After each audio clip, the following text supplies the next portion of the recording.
कभी जिंदगी इतनी बेरहम हो जाती है कि इंसान सिर्फ देखता रह जाता है और कुछ भी नहीं कर पाता।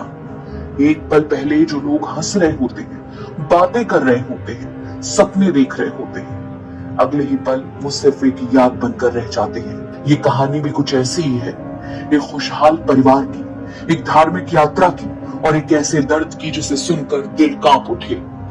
शुक्रवार की दोपहर, समय करीब 2:45। वृंदावन का केशी घाट, जहां यमुना किनारे श्रद्धालुओं की भीड़ थी। बांके बिहारी के दर्शन करके लोग खुशी खुशी नाव की सवारी कर रहे थे। उसी नाव में सवार थे पंजाब के लुधियाना और जगराओं से आए करीब 30 से ज्यादा लोग, जो एक धार्मिक यात्रा पर निकले थे। जगराओं के श्री बांके बिहारी क्लब की ओर से 2 बसों में 130 श्रद्धालुओं को वृंदावन लाया गया था। 4 दिन की इस यात्रा में भक्ति भी थी, सुकून भी और परिवार के साथ बिताने का खुशी से भरा समय भी। लेकिन किस्मत को कुछ और ही मंजूर था। बताया गया कि अचानक यमुना के बीचों बीच तेज हवा चलने लगी, नाव डगमगाने लगी। लोग जब तक कुछ समझ पाते उससे पहले ही नाव की रफ्तार बढ़ गई और फिर एक जोरदार टक्कर।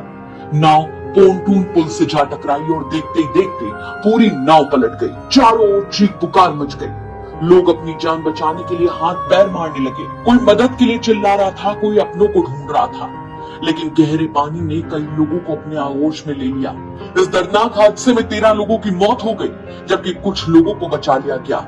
लेकिन कुछ लोग अभी भी लापता हैं, जिनकी तलाश जारी है। इस हादसे का सबसे दर्दनाक पहलू ये है कि एक ही परिवार के 7 लोग इस दुनिया को छोड़कर जा चुके हैं। मधुर बहल, उनकी माँ कविता बहल, चाचा चरणजीत, उनकी पत्नी पिंकी बहल, मधुर की बुआ आशा रानी, लुधियाना से आई अंजू गुलाटी और उनके पति राकेश गुलाटी।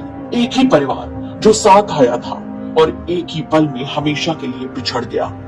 सबसे बड़ा दर्द जो पीछे रह गया वो है उनकी याद में तड़पते वो परिवार वाले जो पीछे छूट गए। सोचिए वो घर अब कैसा होगा जहां कभी हंसी गूंजती थी, लेकिन आज वहां सन्नाटा पसरा है। दीवारें भी शायद उन आवाजों को ढूंढ रही हूं जो कभी वापस नहीं आएंगी। कुछ हादसे सिर्फ खबर नहीं होते, वो जख्म बन जाते हैं जो पूरी जिंदगी नहीं भरते। ये हादसा भी एक ऐसा ही जख्म है जिसने न जाने कितने सपनों को तोड़कर रख दिया, कितने घरों की खुशियां छीन ली। भगवान के दर्शन करने लोग खुद भगवान में विलीन हो गए, लेकिन पीछे छोड़ गए दर्द, आंसू और अधूरी कहानी।